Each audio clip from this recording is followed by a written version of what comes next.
नमस्कार दोस्तों, मेरा नाम है निशांत केसरी। ज्ञान ज्योति क्लासेस में आपका हार्दिक स्वागत है। दोस्तों, सीटेट परीक्षा में हिंदी से 30 प्रश्न पूछे जाते हैं। इस 30 प्रश्नों में से 15 प्रश्न जो होते हैं वो हिंदी के होते हैं। हिंदी के गद्यांश से संबंधित प्रश्न पूछे जाते हैं, जबकि 15 प्रश्न जो है हिंदी शिक्षण शास्त्र से पूछे जाते हैं। हिंदी शिक्षण शास्त्र में जो हम लोग पढ़ते हैं कुछ सिलेबस दे रखा हुआ है, तो आइए हम लोग उसमें भाषा कौशल पढ़ेंगे। भाषा कौशल यानी कि लैंग्वेज स्किल, इसको इंग्लिश में कहा जाता है। भाषा क्या होती है? यानी कि भाषा एक माध्यम है, संचार का माध्यम है। मनुष्य एक सामाजिक प्राणी है, समाज में रहकर अपनी समस्याओं को एक या फिर कह सकते हैं अपने भावनाओं, अपने विचारों को एक व्यक्ति से दूसरे व्यक्ति तक भाषा के माध्यम से करता है। यानी कि वह बोलकर, सुनकर, पढ़कर, लिखकर इस प्रकार अपने विचारों को, अपने भावों को दूसरे के समक्ष रखता है। यानी कि हम कह सकते हैं कि अपने भावों एवं विचारों को अभिव्यक्त करना तथा दूसरे के विचारों तथा भावों को ग्रहण करना। अब यहां पर है कि अपने भावों एवं विचारों को अभिव्यक्त करना, यानी कि अपने अंदर की जो भावना जो है हम दूसरे के समक्ष कैसे रखते हैं। तो दूसरे के समक्ष या तो हम लिख कर रख सकते हैं या फिर हम बोल कर रखते हैं। वही अगर दूसरे के भावनाओं को अभी हमें सोचना है, दूसरे के भावनाओं को समझना है या फिर दूसरे के कह सकते हैं विचारों को समझना होता है, ग्रहण करना होता है, तो हम सुनकर या फिर कह सकते हैं पढ़कर हासिल कर सकते हैं। इस प्रकार भाषा के कौशल हैं। यानी कि इन चारों कौशलों में अगर देखा जाए, यानी कि देखिए यहाँ पे भाषा के 4 कौशल होते हैं। भाषा कौशल के 4 प्रकार होते हैं या 4 प्रकार के कौशल क्रम से पहला होता है आपका श्रवण कौशल, दूसरा होता है मौखिक कौशल, तीसरा होता है आपका पठन कौशल और चौथा जो होता है वह लेखन कौशल है। ये 4 क्रम जो है, चारों क्रम को एक एक करके पढ़ा जाएगा। सबसे पहले आपको यहाँ पे करना क्या है, चारों क्रम याद रखना है कि पहले क्या होता है, उसके बाद क्या, उसके बाद क्या। फिर से बोल देते हैं, श्रवण कौशल प्रथम हो जाएगा, दूसरा जो होगा मौखिक कौशल, तीसरा जो होता है वह पठन कौशल होता है, जबकि चौथा जो होता है वह लेखन कौशल होता है। ये 4 क्रम चलते रहते हैं दैनिक जीवन में भाषा के क्षेत्र में अगर देखा जाए तो। यानी कि यहां पर अगर देखा जाए ग्रहणात्मक कौशल में 2 कौशल आते हैं, श्रवण कौशल और पठन कौशल। इसका तात्पर्य क्या होता है? ग्रहणात्मक कौशल का तात्पर्य यही होता है ग्रहण करना। क्या ग्रहण करते हैं हम? दूसरे के विचारों को, दूसरे के भावनाओं को हम ग्रहण करते हैं। तो ग्रहण करने के लिए आपका 2 कौशल बहुत ही महत्वपूर्ण रखता है। सुनकर, श्रवण का मतलब सुनकर और पठन का मतलब पढ़कर दूसरे के विचारों को हम ग्रहण करते हैं। इस प्रकार यहाँ पर ग्रहणात्मक कौशल जो होती है श्रवण कौशल और पठन कौशल को कहा जाता है, जबकि अभिव्यंजनात्मक कौशल, मौखिक कौशल और लेखन कौशल को कहा जाता है। अभिव्यंजनात्मक कौशल का तात्पर्य यह होता है कि आप अपने मनोभावों को, अपने विचारों को, अपने भावों को दूसरे के समक्ष रखते हैं। तो दूसरे के समक्ष रखने में कौन सा कौशल सहायक होता है? तो ये आपका मौखिक कौशल। मौखिक मतलब बोलकर, जबकि लेखन कौशल के मतलब लिखकर अपने विचारों को हम दूसरे के समक्ष रखते हैं। इस प्रकार इन दोनों कौशलों को, मौखिक कौशल और लेखन कौशल को अभिव्यंजनात्मक कौशल कहा जाता है। दोस्तों, यहाँ पे पूछा जाता है कि निम्न में से कौन 2 कौशल ग्रहणात्मक कौशल है? तो ग्रहणात्मक कौशल जो होती है आपका श्रवण कौशल और पठन कौशल हो जाता है, जबकि अभिव्यंजनात्मक कौशल जो होता है वह मौखिक कौशल और लेखन कौशल को कहा जाता है। भाषा के चारों कौशल जो होते हैं वो एक दूसरे से अंतः संबंधित होते हैं। यानी कि यहाँ पे देखा जाए कि चारों कौशल परस्पर एक दूसरे से अंतः संबंधित होते हैं। इसका तात्पर्य ये होता है कि चारों कौशल अलग अलग नहीं है, चारों कौशल एक दूसरे से अंतः रूप से संबंधित होते हैं, जुड़े हुए रहते हैं। यानी कि एक में अगर किसी प्रकार का कमी होता है तो दूसरे पर उसका प्रभाव देखने को मिलता है। अर्थात चारों कौशल एक दूसरे से जुड़े हुए रहते हैं। चारों कौशल का जो विकास जो होता है एक दूसरे से जुड़ा हुआ रहता है। इस प्रकार हम लोग 4 कौशल देखते हैं। यदि अन्य शब्दों में कहा जाए तो एक सुबोपली कहा जाता है। सुबोपली में आपको 4 शब्द, 4 यहाँ पे देखने को मिल रहा है। सुबोपली यानी कि सु मतलब होता है सुनना, बो का मतलब होता है बोलना, प का मतलब होता है पढ़ना और ली का मतलब होता है लिखना। ये क्रम है। इन क्रमों को याद रखने के लिए एक ये छोटा सा ट्रिक काफी महत्वपूर्ण योगदान रखता है, क्योंकि परीक्षा में देखने को मिलता है कि निम्न में से आप क्रम सजाइए कि कौन सा क्रम सही है। तो क्रम सही है आपका सुनना, बोलना, पढ़ना, लिखना। यदि परीक्षा में हम भूल जाते हैं तो एक छोटा सा शब्द हम याद रख सकते हैं, सुबोपली, सुनना, बोलना, पढ़ना और लिखना। ये चारों के चारों जो भाषाई कौशल जो होते हैं सीखने का मनोवैज्ञानिक क्रम है। यानी कि मनोवैज्ञानिक जो है, यानी कि मनोवैज्ञानिकों ने ऐसा बताया है कि जब भी बालक सीखता है तो सबसे पहले सुनना, उसके बाद बोलना, उसके बाद पढ़ना, उसके बाद लिखने की प्रक्रिया होती है। इस प्रकार यह कौशल जो होती है सीखने का सही तरीका होता है, मनोवैज्ञानिक होते हैं। यहाँ पे 4 कौशल हो जाते हैं, भाषा के चारों कौशल। इन भाषा के चारों कौशल को एकक क्रम के अगर करके पढ़ा जाए, पहले हम पढ़ेंगे श्रवण कौशल। श्रवण कौशल से संबंधित विभिन्न प्रकार के प्रश्न पूछे जाते हैं। तत्पश्चात मौखिक कौशल, पठन कौशल और लेखन कौशल हम लोग देखेंगे। तो हम देखते हैं यहाँ पे श्रवण कौशल। श्रवण कौशल क्या होता है, श्रवण कौशल के क्या क्या महत्व है, क्या क्या उसके उद्देश्य हैं। तो श्रवण कौशल को इंग्लिश में कहते हैं लिसनिंग स्किल। हालांकि इंग्लिश में भी इसको पढ़ना है। तो श्रवण कौशल, लिसनिंग स्किल, श्रवण कौशल होता क्या है? श्रवण के मतलब हम लगाते हैं अपने कानों से, क्योंकि सुनने में कौन सा अंग सहायक है? तो सुनने में हमारा कान सहायक होता है, कर्ण सहायक होते हैं। कान से ही हम सुन सकते हैं। तो सुनकर अर्थ ग्रहण लगाने का कौशल, यानी कि जो जो ध्वनियां हम सुनते हैं, जिस प्रकार के हमारे आसपास में ध्वनियां व्याप्त हैं, चारों तरफ सुनने को समझने को मिलता है, यदि उन ध्वनियों को हम सुन रहे हैं, समझ रहे हैं, तो यह हमारा श्रवण कौशल कहलाता है। तो श्रवण कौशल के अंतर्गत हम देखेंगे, यदि मान लीजिए किसी बालक के श्रवण इंद्रियों में किसी प्रकार का दोष है तो वह अच्छे से सुन नहीं सकता है। जब अच्छे से वह सुनेगा नहीं तो अच्छे से समझ नहीं सकता है। तो इसीलिए श्रवण कौशल काफी महत्वपूर्ण स्थान रखता है भाषा कौशल के क्षेत्र में। यहाँ पे श्रवण कौशल के शिक्षण का महत्व, यानी कि जब हम श्रवण कौशल कराते हैं बालक को, ये स्किल बताते हैं कक्ष में, तो इसका महत्व क्या हो जाता है? तो श्रवण कौशल जो होती अन्य कौशलों को विकसित करने का प्रमुख आधार बनाता है। यानी कि जो ये अन्य 3 कौशल हैं, पठन, ये मौखिक कौशल, पठन कौशल, लेखन कौशल, इन तीनों को आधार प्रदान करता है। कौन सा कौशल? ये आपका श्रवण कौशल आधार प्रदान करता है। यानी कि इसी कौशल के वजह से ही हम अन्य कौशल को सीखते हैं, समझते हैं। ध्वनियों के सूक्ष्म अंतर को पहचानने की क्षमता विकसित करना अगला पॉइंट है। ध्वनि के विभिन्न प्रकार के आए दिन हम ध्वनियों को सुनते हैं, उन ध्वनियों का विभेदीकरण करने में, उन ध्वनियों को सूक्ष्म अंतर स्थापित करने के लिए किस प्रकार की ध्वनियां है, ये ध्वनि किस प्रकार की उत्पन्न हो रही है, इन सब ध्वनियों को सुनने समझने में श्रवण कौशल काफी महत्वपूर्ण स्थान रखता है। अगला पॉइंट है अध्ययन की आधारशिला भी इसे कहा जाता है। यानी कि कह सकते हैं श्रवण कौशल को अध्ययन की आधारशिला। अध्ययन के मतलब होता है यहाँ पे सीखना, किसी भी चीज के बारे में अध्ययन करना। तो अध्ययन में आधार रूप से अगर देखा जाए तो आधारशिला यही है। पूछा भी जाता है एक प्रश्न, इन चारों कौशल में से आधारभूत कौशल कौन सा है? तो इन चारों कौशल में से आधारभूत कौशल आपका ये श्रवण कौशल ही हो जाता है अन्य कौशलों पे। उसके बाद अगला पॉइंट है लेखन कौशल के विकास में काफी सहायता मिलती है। यानी कि श्रवण कौशल यदि हम अच्छे से समझ रहे हैं, कर रहे हैं, तो ये लेखन कौशल में काफी सुविधा प्रदान करता है। क्योंकि जब तक हम सही से सुनेंगे नहीं तो सही से हम लिख नहीं पाएंगे। अतः हम कह सकते हैं कि लेखन कौशल में काफी ये सहायता प्रदान करता है श्रवण कौशल।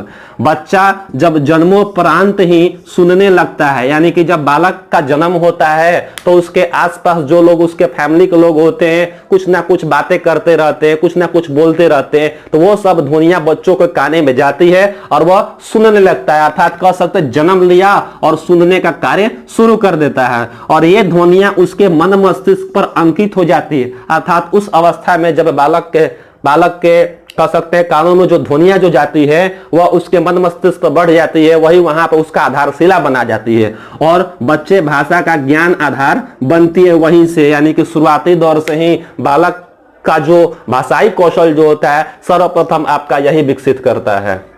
अब हम लोग देखेंगे श्रवण कौशल शिक्षण के क्या उद्देश्य होते हैं और क्या क्या इसका विशेषताएं होती है, उस चीज को हम लोग देखेंगे। श्रवण कौशल शिक्षण के उद्देश्य, श्रवण शिक्षण कौशल के क्या क्या उद्देश्य होते हैं। यानी कि अध्यापक के द्वारा जब शिक्षण कराया जाता है तो उस क्रम में बच्चों को श्रवण कौशल विकसित करने के लिए कौन कौन से उनके उद्देश्य होते हैं। उसके बाद हम लोग देखेंगे क्या क्या शिक्षण विधियां होती हैं और कौन कौन से श्रव्य दृश्य सहायक सामग्री का प्रयोग किया जाता है। तो सबसे पहले हम लोग यहाँ देखेंगे श्रवण कौशल शिक्षण के क्या क्या उद्देश्य होते हैं, ये देखेंगे हम लोग। तो श्रवण कौशल शिक्षण के उद्देश्य सुनकर अर्थ ग्रहण करने की योग्यता विकसित करना। अर्थात इसका मतलब यह होता है कि जो भी बालक ध्वनियां सुनता है शिक्षक महोदय के द्वारा या फिर कहीं अन्य कोई भी स्थान पर जब यदि कोई ध्वनि सुनता है तो उस ध्वनि को अर्थ समझ सके, उस ध्वनियों को अंतर समझ सके, उसके बारे में जान सके किस प्रकार की ये ध्वनियां हैं, तो सुनकर अर्थ ग्रहण लगाना, सुनी हुई बातों को ये विकसित करना इसका एक उद्देश्य होता है। अगला पॉइंट है कि छात्रों में भाषा व साहित्य के प्रति रुचि विकसित करना, यानी कि बालक यदि में सुनता है, अच्छे से सुनेगा, आसपास की ध्वनियां सुनेगा, अपने बड़े बुजुर्ग हो गए उन सब की बातों अगर सुनता है तो भाषा के क्षेत्र में देखते हैं तो भाषा और साहित्य के प्रति रुचि विकसित करना। कक्ष में देखिएगा तो शिक्षक महोदय के द्वारा विभिन्न प्रकार के कहानियां सुनाई जाती है, कविता सुनाई जाती है, या फिर किसी महापुरुष के बारे में बताई जाती है, तो बालक काफी ध्यान से सुनते हैं। तो ध्यान से सुनने के पश्चात उनके रुचि विकसित करने के लिए इस प्रकार की कार्य की जाती है ताकि बालक अच्छे से सुन सके। छात्रों की मानसिक एवं बौद्धिक विकास करना, यानी श्रवण कौशल के अंतर्गत अगर देखा जाए कि सुनकर, यानी कि बालक यदि अच्छे से सुनता है, अच्छे से शब्द को सुनता है, तो उसकी मानसिक स्थिति और बौद्धिक स्थिति काफी सुदृढ़ होती है, मजबूत होती है। तो इस प्रकार ये आपका एक उद्देश्य होता है। अगला पॉइंट है स्वराघात, बालाघात, स्वर के उतार चढ़ाव के अनुसार अर्थ ग्रहण करना। स्वराघात, बालाघात, यानी कि जब तक बालक, क्योंकि बालक शुरुआती दौर में कौन से शब्द को कैसे बोलना ये नहीं जानते हैं, शिक्षक महोदय उसको बताते हैं। तो शिक्षक का कार्य ये होता है कि वह स्वराघात हो गया, बालाघात हो गया, स्वर के उतार चढ़ाव, यानी कौन से शब्द पर ज्यादा जोर डालना है, स्वर पर ज्यादा जोर डालना है, या फिर कह सकते हैं कि कौन से शब्दों को किस प्रकार से बोलना है, इसके अनुसार अर्थ ग्रहण करना है। इस प्रकार के जो शिक्षण कौशल के अंतर्गत बताया जाता है। उसके बाद अगला पॉइंट जो है आपका शब्दों, मुहावरों तथा प्रसंगानुकूल भाव व अर्थ का समझ विकसित करना, यानी कि किताब में देखिएगा कुछ शब्द होते हैं, मुहावरे होते हैं, कुछ प्रसंग होते हैं, उसके अनुसार भावों को अच्छे से समझने का प्रयास करवाना, ये आपका एक उद्देश्य हो जाता है। उसके बाद अगला पॉइंट है धैर्यपूर्वक सुनना और सुनने के लिए शिष्टाचार का पालन करना। इसका तात्पर्य यह होता है कि धैर्यपूर्वक सुन सके, यानी कि बालक में एक ऐसा गुण विकसित करना है, जब भी कोई अगला कोई व्यक्ति बोल रहा है तो उसके बोले हुए शब्दों को ध्यान से सुन सके। इस प्रकार विकसित किया जाता है इस उद्देश्य के, यानी कि श्रवण कौशल के अंतर्गत धैर्यपूर्वक बालक सुन सके। सुनने के बाद सुनने में शिष्टाचार, सुनने में शिष्टाचार का तात्पर्य यह होता है कि जब कोई अगला व्यक्ति बोलता है तो पहले वह जब तक बोल नहीं लेता है पूरा, तब तक हम बीच में नहीं बोलते। इस प्रकार का शिष्टाचार भरी बातें बताई जाती है शिक्षण के द्वारा। उसके बाद यहाँ पे दैनिक जीवन की समझ, यानी कि दैनिक जीवन की समस्त गतिविधियों को सही तरीके से करने के लिए, यानी कि देखना यहाँ पर यह है कि बालक अपने दैनिक जीवन में विभिन्न प्रकार के क्रियाकलाप करते हैं। वह विभिन्न प्रकार के क्रियाकलाप होते हैं, कहीं ना कहीं सुनकर, कहीं समझकर, इस प्रकार से करते हैं। तो सही तरीके से समझ सके, सही तरीके से निर्देशनों का पालन कर सके, इस प्रकार जो भी गतिविधियां कराई जाती है वह सही तरीके से कर सके, इसके लिए विकसित किया जाता है। ज्ञान भंडार व शब्द भंडार विकसित करने के लिए, बालक का ज्ञान भंडार हो, बालक के शब्द भंडार विकसित हो, इसके लिए आपका श्रवण कौशल शिक्षण कराई जाती है। यानी कि ज्ञान भंडार के मतलब ये है कि बालक विभिन्न प्रकार के ज्ञान संचय कर सके अपने पाठ्य पुस्तक के माध्यम से, अपने परिवेश के माध्यम से। विभिन्न प्रकार की यदि ध्वनियां वो सुनता है तो उसके शब्द भंडार में विकसित होती है। शब्द भंडार विकसित कर अर्थ यह है कि बालक के पास ज्यादा से ज्यादा शब्द हो ताकि वह अपने विचारों को, अपने अभिव्यक्ति को अच्छे से अच्छे व्यक्त कर सके। यह आपका हो जाता है शब्द भंडार विकसित करने के लिए। यह आपका यहाँ पे था श्रवण कौशल शिक्षण का उद्देश्य, इससे संबंधित आपका ऑब्जेक्टिव्स पूछे जाते हैं। अब हम लोग देखेंगे यहाँ पर कि श्रवण कौशल की कौन कौन सी शिक्षण विधियां होती है, यानी कि जब भी शिक्षक श्रवण कौशल कराते हैं तो कौन कौन से शिक्षण विधियां अपनाते हैं। पहला यहाँ पर दिया हुआ है सस्वर वाचन। सस्वर वाचन देखेंगे, यानी कि कक्ष में यदि अध्यापक महोदय द्वारा जो भी वाचन किया जाता है, यानी कि शिक्षक जब बोलते हैं कक्ष में तो उनके द्वारा बोले हुए, उनके द्वारा उच्चारण किए हुए शब्दों को आदर्श वाचन कहा जाता है। ये बहुत ही महत्वपूर्ण प्रश्न है कि शिक्षक द्वारा किया गया वाचन क्या कहलाता है, आदर्श वाचन होता है। और बालक क्या करते हैं, शिक्षक के आदर्श वाचन का अनुकरण करते हैं तो वह अनुकरण वाचन कहलाता है। शिक्षक द्वारा आदर्श वाचन प्रस्तुत कर लेने के पश्चात बालक उसका अनुकरण करते हैं और उसी प्रकार वो कार्य करते हैं, अर्थात यहाँ पे सही तरीके से सुनते हैं तो सही तरीके से वो बोलते भी हैं।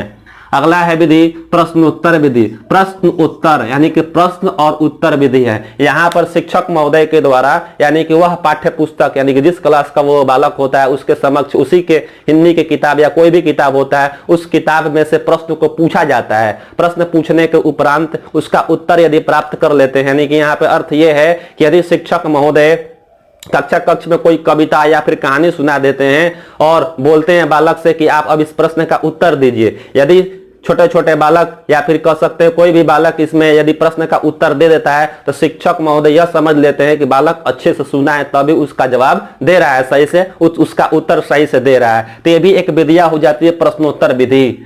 अगला है विधि कहानी कहना व सुनना विधि। इसका अर्थ ये हो जाता है कि शिक्षक कोई कहानी कहते हैं, कोई कविता कहते हैं और पहले से ही वो बता देते हैं कि कहानी जो हम कह रहे हैं उसके बाद आप लोगों को पुनः सुनाना है। तो इस प्रकार होता क्या है कि शिक्षक कहानी कहते हैं और बालक को फिर कहते हैं कि आप लोग को सुनाना है। इससे यह ज्ञात हो जाता है कि बालक ध्यान से सुन रहा है या नहीं, क्योंकि यहाँ पर इस कौशल को विकसित करना है बालक के अंदर ताकि आसानी से वह सुनने से संबंधित ज्ञान विकसित कर सके।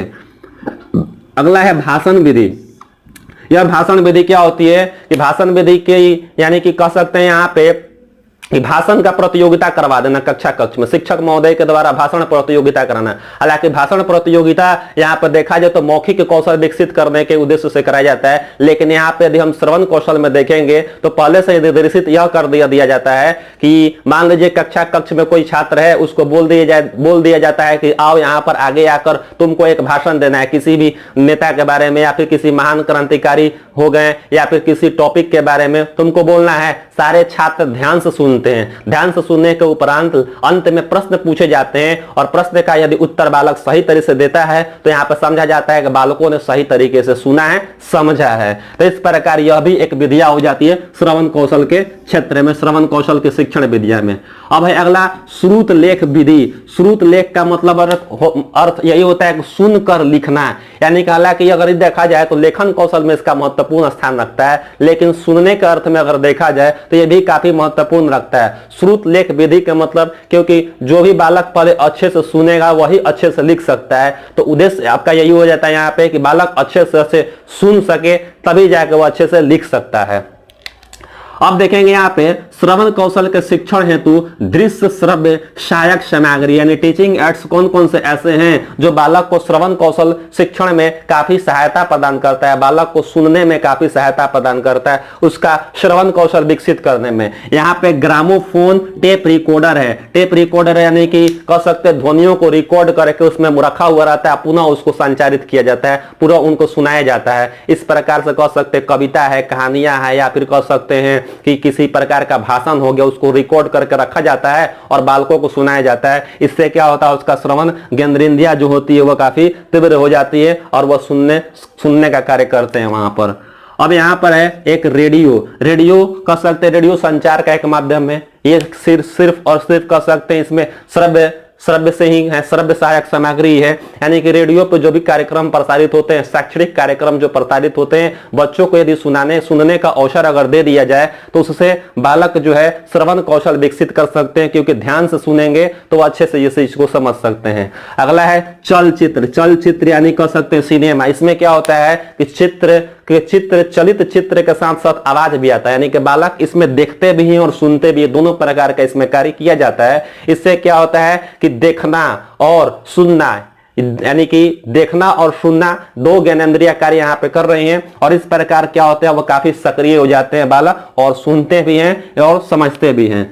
अगला है आपका कंप्यूटर कैसे आपका मदद करता है। हालांकि अभी आधुनिक युग में देखा जाए तो कंप्यूटर काफी महत्वपूर्ण स्थान रखता है सभी क्षेत्रों में, तो उसी प्रकार अगर शिक्षा के क्षेत्र में देखा जाए तो श्रवण कौशल में भी कंप्यूटर काफी महत्वपूर्ण स्थान रखता है, क्योंकि कंप्यूटर के माध्यम से तरह तरह काम कार्य करवा सकते हैं। कंप्यूटर के माध्यम से बालक को कविता या फिर कहानी या फिर कोई महापुरुष के बात बताना है तो ये सब हम बता सकते हैं आसानी से, ये कंप्यूटर के क्षेत्र में। यहाँ पे हम लोग देखें श्रवण कौशल से संबंधित। अगला हम लोग अब कौशल देखेंगे दोस्तों, मौखिक कौशल हम लोग देखेंगे। दूसरा है भाषा कौशल का दूसरा कौशल मौखिक कौशल, स्पीकिंग स्किल इसको कहा जाता है। यानी कि इस कौशल में होता क्या, आइए हम देखते हैं।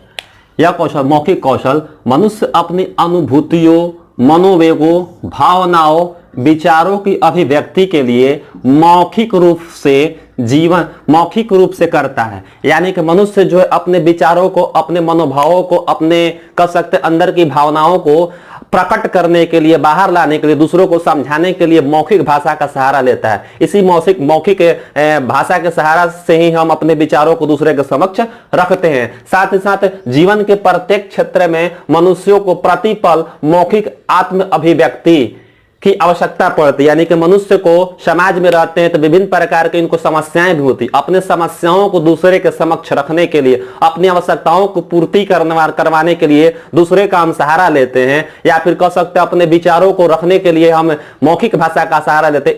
इसी भाषा के माध्यम से, इसी मौखिक अभिव्यक्ति के माध्यम से ही हम अपने विचार को रखते हैं, और प्रतिपल हमेशा हमेशा हमें यह सहायता प्रदान करता है, मौखिक कौशल के अंतर्गत रखा जाता है। इसमें हम लोग देखेंगे कि मौखिक अभिव्यक्ति का क्या क्या महत्व होता है। यानी कि अपने दैनिक जीवन में हमारा जो मौखिक अभिव्यक्ति होते हैं, यानी मुख से जो हम अपना अभिव्यक्ति करते हैं, इसका क्या क्या महत्व होते हैं। अभिव्यक्ति का सहज व सरलतम माध्यम है। यानी कि अर्थ यहाँ पे है कि आप अपने विचारों को, अपने मनोभावों को सहज व सरल तरीके से रखने का काम हम मौखिक भाषा के माध्यम से कर सकते हैं। हालांकि लिखित भाषा के माध्यम से भी अपना विचार रखा जाता है, लेकिन वो उतना सरल नहीं होता जितना सरल हम मौखिक रूप से बोल देते हैं। तो सहज व सरलतम माध्यम है। कुशल व्यक्ति जो होते हैं अपनी वाणी से जादू जगा सकता है। अर्थात कहने का अर्थ यहाँ पर यह है कि वैसे व्यक्ति जो मौखिक कौशल को समझते हुए अपने विचारों को अच्छी तरह से रखने का उनको तरीका पता है, उनमें उस प्रकार का कौशल विकसित है, तो वह अपनी वाणी से जादू जगा सकते हैं। इसका एक अच्छा उदाहरण हो सकता है, एक अच्छे नेता कह सकते हैं, एक अच्छे वक्ता जो होते हैं अपनी वाणी से संबोधन करते हैं बहुत सारे लोगों का, जिससे कि क्या होता है वो अपने वाणी में वह जादू जगा देते हैं। अगला पॉइंट कहता है कि विचारों के आदान प्रदान से नई नई जानकारियां मिलती है। अर्थात कह सकते एक व्यक्ति जब दूसरे व्यक्ति से वार्तालाप करता है मौखिक भाषा के रूप में, तो नई नई जानकारियां एक दूसरे को साझा करते हैं, नई नई जानकारियां एक दूसरे को मिलती है। साथ ही साथ यहाँ पे देखा जाए अशिक्षित व्यक्ति जो होते हैं बोलचाल के द्वारा ही ज्ञान अर्जन करते हैं। यानी कि वैसे व्यक्ति जो अशिक्षित हो, पढ़े लिखे नहीं हो पाते हैं, यानी कि कह सकते वो लोग जो है अशिक्षित रूप से, यानी कि यहाँ पे अर्थ यह है कि बोलचाल के माध्यम से ही अपना ज्ञान अर्जन कर सकते, एक दूसरे का माध्यम यह है। उसके बाद है सामाजिक जीवन में सामंजस्य स्थापित करने के लिए, हम अपने दैनिक जीवन में कह सकते एक दूसरे से संबंध स्थापित करने के लिए, ताकि चूंकि मनुष्य एक सामाजिक प्राणी है, समाज में ही रहकर अपने मूलभूत आवश्यकताओं की पूर्ति करता है। इस मूलभूत आवश्यकताओं को पूर्ति करने के लिए हमें समाज में विभिन्न प्रकार के क्रियाकलाप करना होता है, विभिन्न प्रकार के वार्तालाप करना होता है। तो मौखिक कौशल के माध्यम से ही हम सामंजस्य स्थापित कर सकते हैं। साथ ही साथ मौखिक भाषा प्रयुक्त होती है। यहां पर आप देखेंगे अगला पॉइंट कि दैनिक क्रियाकलाप में मौखिक भाषा प्रयुक्त होती है। आए दिन अपने दैनिक जीवन में विभिन्न प्रकार के क्रियाकलाप करते हैं। इन प्रकार के क्रियाओं को करने के लिए भी हमें मौखिक भाषा का सहारा लेना पड़ता है। तो यह भी आपका हो जाएगा दैनिक जीवन में। इस प्रकार हम देखते हैं कि मौखिक कौशल या फिर मौखिक आत्म अभिव्यक्ति जो होती है काफी महत्वपूर्ण स्थान रखता है। यहाँ पे देखेंगे कि मौखिक शिक्षण के उद्देश्य क्या होते हैं, यानी कि बच्चों को शिक्षण कराना, बच्चों को मौखिक कौशल कैसे बताया जाए। कौशल का मतलब और उसमें निपुणता है, बच्चे अपने विचारों को, अपने भावनाओं को कैसे अच्छे से अच्छे तरीके से रख सके, इसके लिए शिक्षण विधियां बनाई गई है। सबसे पहले हम इसका उद्देश्य देख लेंगे, मौखिक शिक्षण के क्या क्या उद्देश्य होते हैं, इससे क्या क्या बच्चों को फायदा होगा। छात्रों का उच्चारण शुद्ध हो, पहला उद्देश्य इसमें देख लेंगे कि छात्रों का उच्चारण इससे शुद्ध हो, उसका उचित स्वर उचित गति के साथ बोलना सीख सके। यह आपका उद्देश्य होता है मौखिक शिक्षण कराने का।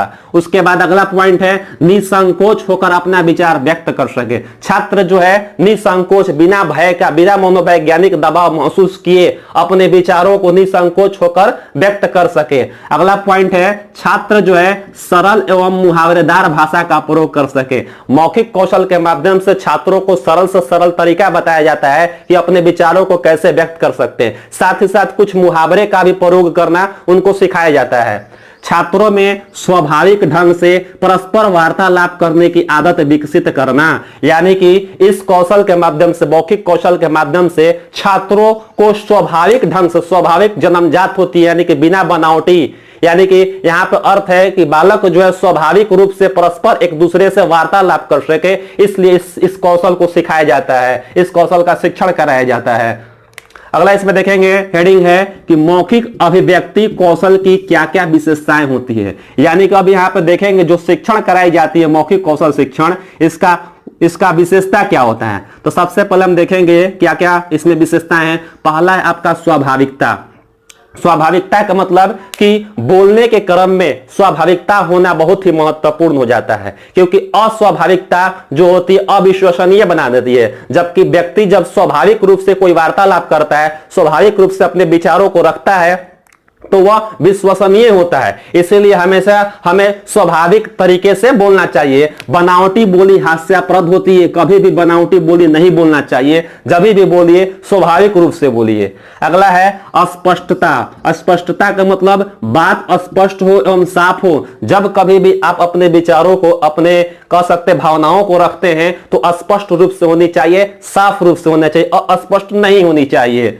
अगला है शुद्धता। शुद्धता का अर्थ होता है कि बोलने के क्रम में उच्चारण शुद्ध हो। उच्चारण अगर अशुद्ध होगा तो उच्चारण अशुद्ध होने से अर्थ का अनर्थ बदल सकता है, यानी कि आप बोल रहे हैं कुछ, अगला समझ लेगा कुछ। इसीलिए हमें उच्चारण पर भी विशेष रूप से ध्यान देना चाहिए, शुद्धता होनी चाहिए। अगला पॉइंट है बोधगम्य। बोध का मतलब होता है समझ, यानी कि सरल और सुबोध भाषा का ही प्रयोग हो। जब कभी भी आप अपने विचारों को दूसरे के समक्ष रखते हैं तो हमारी जो भाषा जो होनी चाहिए सरल होनी चाहिए, सुबोध होनी चाहिए, समझने योग्य होनी चाहिए। नेक्स्ट है शिष्टता। शिष्टता का मतलब हम समझ सकते हैं शिष्टाचार। बोलने के क्रम में भी शिष्टाचार होने चाहिए। बोलने के क्रम में हमें शिष्टाचार भरे शब्दों का प्रयोग करना चाहिए। अशिष्टता संबंधों को बिगाड़ सकती है, इसीलिए हमेशा हमें शिष्टाचार भले शिष्टाचारों को ध्यान में रखते हुए, यानी कि बड़े से किस प्रकार बात करना है, छोटे से किस प्रकार बात करना है, अपने सह उम्रों के साथ किस प्रकार से बात करना है, इन सब की जानकारी हमें रखनी चाहिए, शिष्टतापूर्ण बात करनी चाहिए। अगला पॉइंट है प्रवाहमयता। प्रवाहमयता का मतलब धारा प्रवाह, यानी कि विराम चिन्हों का उचित प्रयोग करके सम्यक गति बनाना। यानी यहां पर अर्थ है कि हम विराम चिन्हों का यदि सही तरीके से प्रयोग करके बोलते हैं तो हमारा बोलना काफी अच्छा लगता है और इस प्रकार यह प्रवाहमयता कहलाती है। अगला पॉइंट है अवसरानुकूल बोलना। अवसरानुकूल यानी कि अवसर के अनुकूल, जैसे कि हर्ष हो गया, कोई उल्लास का माहौल हो, या सुख दुख, दया, सहानुभूति, प्यार, भाव, इन सब के अनुसार ही हमें अपनी अभिव्यक्ति करनी चाहिए। यदि मान लीजिए हम कहीं खुशनुमा माहौल में गए हैं तो हमें उस प्रकार का अभिव्यक्ति करनी चाहिए। यदि मान लीजिए किसी दुख विषाद में गए हुए उस माहौल में तो हमें उस प्रकार का मनोभाव व्यक्त करना चाहिए। तीन सब बातों की जानकारी हमें होनी चाहिए और बच्चों को भी इस प्रकार की जानकारी दिलाई जानी चाहिए। यानी कि यह मौखिक अभिव्यक्ति कौशल जो होती है, इन सब बातों पर विशेष रूप से सिखाया जाता है, समझाया जाता है। अब हम लोग देखेंगे मौखिक कौशल के शिक्षण विधि। मौखिक कौशल की शिक्षण विधियां क्या क्या होती है, कौन कौन से ऐसे विधियां हैं जिस विधि के माध्यम से हम मौखिक शिक्षण का अभ्यास करा सकते हैं, मौखिक कौशल का अभ्यास करा सकते हैं। पहला यहाँ पर दिया वार्तालाप। वार्तालाप क्या होता है? वार्तालाप हम देखेंगे कि छात्रों को वार्तालाप के लिए प्रेरित करना है। इसका तात्पर्य यह होता है कि छात्रों को, यानी कि शिक्षक और छात्र के बीच कभी एक ऐसा मौका होना चाहिए ताकि दोनों एक दूसरे से वार्तालाप कर सके और प्रत्येक छात्रों को प्रेरित करते रहना चाहिए एक दूसरे से वार्तालाप करने के लिए। उसके बाद आपका है सस्वर वाचन। सस्वर वाचन यानी कि यदि शिक्षक कक्ष में जो वाचन करते हैं, शिक्षक के द्वारा किया गया वाचन आदर्श वाचन कहलाता है। पहले भी हम आपको बताए थे कि कक्ष में शिक्षक महोदय के द्वारा जो भी वाचन किया जाता है, जो भी दृष्टांत प्रस्तुत की जाती है, वह आदर्श वाचन कहलाता है। बच्चे उस आदर्श वाचन का अनुकरण करते हैं, वह अनुकरण वाचन कहलाता है। इस प्रकार बालक में हम मौखिक कौशल का अभ्यास करवा सकते हैं। अगला है प्रश्नोत्तर विधि। प्रश्नोत्तर का मतलब है प्रश्न पूछना और बालक से उत्तर प्राप्त करना। इससे क्या होता है कि कोई भी जब हम पाठ पढ़ा देते हैं तो पाठ पढ़ाने के उपरांत हम बच्चों से प्रश्न पूछते हैं। यदि प्रश्न पूछने के बाद बच्चे सही तरीके से यदि उत्तर देते हैं और उत्तर देने का अर्थ यह है कि मौखिक रूप से वह जवाब देते हैं, तो उससे उससे पता यह लगता है कि बच्चे का मौखिक कौशल जो है धीरे धीरे विकसित हो रहा है। यदि मान लीजिए कोई बालक जो है या कोई छात्र जो है सही तरीके से यदि मौखिक रूप से जवाब नहीं दे पा रहा है, उत्तर नहीं दे पा रहा है, तो उसके प्रति हमारी सहानुभूति होनी चाहिए, यानी बालक को धैर्य पूर्वक कहने के लिए प्रेरित करते रहना चाहिए, सहानुभूतिपूर्ण व्यवहार करना चाहिए, न कि दंडित करना चाहिए। अगला पॉइंट बनता है कि कविता कहना या फिर कहानी कहना। वही बात है कि कविता कहानी पहले आप सुना दीजिए, शिक्षक महोदय पहले कविता या कहानी सुना देंगे। कविता कहानी सुनाने के उपरांत अब बालक से हम प्रेरित करेंगे कि तब अपने भाषा में आप बोलिए, कहानी अपने भाषा में बोलिए, या फिर कह सकते हैं कविता सुनाने के लिए उसको प्रेरित करना चाहिए। तो वही कहानी पहले कह देना या फिर कविता पहले कह देना और पुनः छात्रों से वह चीज सुनना, जिससे उसका मौखिक कौशल का अभ्यास हो सकता है। चित्र वर्णन करना, एक चित्र वर्णन करने का अर्थ यहाँ पे कि छात्रों में चित्र के प्रति काफी रुचि होती है। आप देखे होंगे छोटे छोटे क्लास का जो किताब जो होता है उसमें ज्यादा चित्र होता है। धीरे धीरे जैसे जैसे क्लास बढ़ने लगता है चित्र की संख्या कम होने लगती है और जो शब्दों की संख्या होती है वो ज्यादा होने लगती है। तो छोटे छोटे बच्चों में किताब में भी चित्र होता है, तो चित्र के माध्यम से प्रेरित कर सकते हैं। या एक उदाहरण और भी लिख सकते हैं, मान लीजिए कक्षा में कोई चित्र हम लाए हुए हैं, उस चित्र में जैसे गाय है, इस गाय का चित्र ला देंगे और बालक से पूछेंगे कि आप इसके बारे में 4 लाइन बोलिए, 5 लाइन बोलिए, तो बालक क्या करेगा, अपने भाषा में इस चित्र के बारे में, गाय का हो या हाथी का हो या कोई किसी प्रकार का चित्र हो, उसके बारे में वह बोलेंगे। हमें प्रेरित करना चाहिए ताकि बालक का मौखिक विकास या फिर मौखिक कौशल जो है अच्छे से हो सके। अगला पॉइंट है भाषण। भाषण क्या होता है कि भाषण का मतलब होता है कि भाषण से हम अच्छे तरह से भाव प्रकाशन का एक सख्त माध्यम है। भाव प्रकाशन का मतलब यह होता है कि भाषण जब भी हम बोलते हैं तो अपने अंदर के विचारों को बाहर लाते हैं। जो भी हमारे पास जानकारी होती है उस जानकारी को बाहर लाकर हम प्रस्तुत करते हैं, दूसरे के सामने हम बोलते हैं। ठीक उसी प्रकार बच्चों को हमेशा प्रेरित करते रहना चाहिए। भाषण प्रतियोगिता के माध्यम से बालक में मौखिक कौशल का विकास करवाया जा सकता है। यह भाषण जो प्रतियोगिता होती है बालक के बौद्धिक और बालक के मानसिक स्तर को देखते हुए होनी चाहिए। अगला है नाटक का प्रयोग होना। नाटक प्रयोग के माध्यम से भी मौखिक कौशल का विकास किया जा सकता है। भावाभिव्यक्ति का अभ्यास, यानी कि अपने भावों को अभिव्यक्त करने का एक अच्छा तरीका होता है नाटक। नाटक का मंचन होता है। जब भी नाटक का पूछा नाटक का क्या होता है, तो नाटक का मंचन किया जाता है। नाटक को हम प्रस्तुत करते हैं, यानी कि इसमें क्या होता है, अंग के साथ साथ हाव भाव के साथ साथ स्वाभाविकता झलकती है। इससे क्या होता है, मौखिक विकास का एक अच्छा उदाहरण माना जाता है। अगला है 8 कि पाठ का सार सुनना। पाठ का सार सुनने का तात्पर्य यह है कि शिक्षक महोदय के द्वारा यदि मान लीजिए कोई कहानी सुना दिया जाता है, कहानी सुनाने के उपरांत हम छात्रों से कहेंगे कि छात्र आप अपने शब्दों में इस चीज को सुनाइए, इस कहानी को सुनाइए। तो छात्र करते क्या है कि वह कहानी को अपने शब्दों में कहते हैं। इसके लिए हमेशा प्रेरित करते रहना चाहिए छात्रों को। तो पाठ का सार सुनना यानी कि सारांश सुनना। पाठ का सारांश आसानी से हम बच्चों से सुन सकते हैं, वह अपने शब्दों में उसका जवाब देंगे। अगला है कि स्वतंत्र आत्म प्रकाशन, यानी कि इसका अर्थ होता है कि छात्रों को अपना अनुभव सुनाने का अवसर देना। यानी देखिए लास्ट पॉइंट बहुत महत्वपूर्ण है कि स्वतंत्र आत्म प्रकाशन। यदि कोई छात्र अपने बारे में अपना अनुभव खुद से प्रस्तुत कर देता है मौखिक रूप से, तो समझिए कि उसका मौखिक कौशल जो है बहुत अच्छा हो रहा है। कभी भी कोई व्यक्ति यदि अपना अनुभव शेयर करता है, अपना अनुभव व्यक्त करता है, तो मौखिक कौशल उसका अच्छा माना जाता है। तो यहाँ पे बालक को प्रेरित करते रहना चाहिए, बालक को हमेशा अवसर उपलब्ध कराते रहना चाहिए कि बालक अपना अनुभव स्वयं बता सके। अगला अब हम पॉइंट देखेंगे इसमें कि मौखिक भाव प्रकाशन से संबंधित शिक्षक की क्या क्या सावधानियां होनी चाहिए। जब कभी भी हम मौखिक भाव प्रकाशन करते हैं तो उसमें क्या क्या हमें सावधानियां बरतनी चाहिए, ये हम देखेंगे। शारीरिक कारणों से यदि छात्र शुद्ध उच्चारण नहीं कर पाता तो उसके माता पिता को सूचित करना चाहिए एवं डॉक्टरों से उचित चिकित्सा करवानी चाहिए। ये अच्छा पॉइंट मिला है, हमेशा ये प्रश्न पूछता भी है इस पॉइंट से। यदि मान लीजिएगा छात्र बोल रहा है, यानी कि यहाँ पे अर्थ यह है कि शारीरिक कारण से अगर छात्र नहीं बोल पा रहा है, शारीरिक कारण का तात्पर्य यह है कि मान लीजिए उसके वाद्य यंत्र में दिक्कत है, या फिर कह सकते उसका दंत होस्ट या फिर मुर्दा किसी भी प्रकार का अंगों में दोष अगर उत्पन्न है वाद्य यंत्रों में जिससे उच्चारण निकाला जाता है, उसमें किसी प्रकार का दोष है तो हमें उसके माता पिता को पहले सूचित करना चाहिए, और बाद में उसके बाद करना क्या है कि डॉक्टरों से उसे उचित चिकित्सा करवाने की सलाह दे देनी चाहिए ताकि उसका सही से उपचार हो सके। ये आपका हमें सावधानियां बरतनी है। अगला पॉइंट है कि बालकों में किसी प्रकार का संकोच न आए, यह भी हमें ध्यान है, क्योंकि बालक क्या होता है, कभी कभी समूह में बोलने में बालक मनोवैज्ञानिक दबाव महसूस करते हैं। जब मनोवैज्ञानिक दबाव महसूस होता है तो बालक अपने आप को एक तरह से संकुचित महसूस करता है, अपने मनोभावों को रख नहीं पाता है। तो बालक के अंदर से इस प्रकार के संकोच को दूर करना बहुत ही महत्वपूर्ण आवश्यक है। इसीलिए बालक के अंदर, बालक को मतलब कि ये संकोची प्रवृत्ति कैसे हटा सकते हैं, सुउचित अवसर देकर, हमेशा बालक को बोलने के लिए प्रेरित कर हम इस प्रकार का संकोच दूर कर सकते। तो ये भी हमें ध्यान रखना है कि बालक के अंदर संकोच ना आ पावे। अगला पॉइंट है कि छात्रों को बोलने व पढ़ने का समुचित अवसर, बहुत ही अच्छा पॉइंट है कि छात्रों को बोलने व पढ़ने का समुचित अवसर मिलना चाहिए। सभी छात्रों को पढ़ने का, सभी छात्रों को कह सकते हैं लिखने का, सभी छात्रों को हर प्रकार के क्रियाकलाप करने का, हर प्रकार के गतिविधियों में शामिल होने का सुउचित अवसर मिलना चाहिए, समुचित अवसर मिलना चाहिए, ताकि बालक का जो मौखिक कौशल जो है, मौखिक भाव प्रकाशन जो है अच्छे से हो सके। अगला पॉइंट है कि शिक्षक स्वयं बोलने का उदाहरण पहले प्रस्तुत करे जिससे में तेजी, शीघ्रता व क्रोध न हो।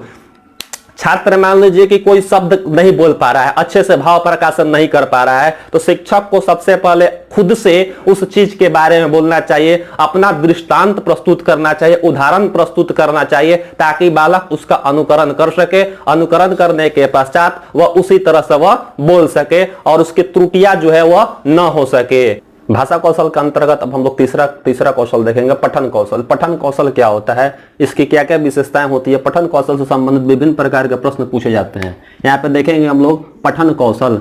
पठन कौशल का इंग्लिश जो होता है रीडिंग स्किल बोलते हैं, यानी भाषा कौशल का 4 कौशल होता है, उन 4 कौशल में से तीसरा कौशल होता है पठन कौशल। पठन कौशल को हम वाचन कौशल के नाम से भी जाना जाता है। पठन कौशल को वाचन कौशल कहते हैं, यानी कि इसका अर्थ होता है कि लिखित चीज को पढ़ना, जो भी चीज मेरे सामने जो लिखित रूप से होती है, चाहे वह पाठ्य पुस्तक आप पढ़िए या फिर कहीं पे भी जो चीज लिखा हुआ है, यदि आप उसको पढ़ रहे हैं तो वह वाचन कहलाता है। और वाचन में विभिन्न प्रकार के आपका निखार आवे, उसके लिए भाषा के क्षेत्र में बहुत तरह का विधियां बताई गई है जो आपके कौशल को निखार लाता है, तो बन जाता है आपका पठन कौशल। तो पठन कौशल या फिर वाचन कौशल समझने का प्रयास करते हैं कि ये होता क्या है। तो भाषा की लिपि को, जैसे कि हिंदी कौन सी लिपि है, देवनागरी लिपि, तो वही लिपि हो गया।